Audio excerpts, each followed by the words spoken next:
शुभं करोति कल्याणम् आरोग्यं धनसम्पदा शत्रुबुद्धिविनाशाय दीपज्योतिर्नमोऽस्तुते।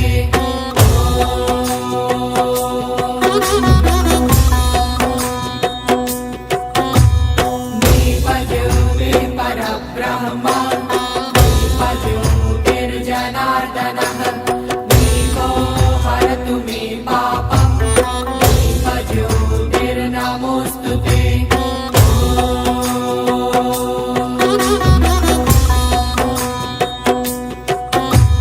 शुभं करोति कल्याणम्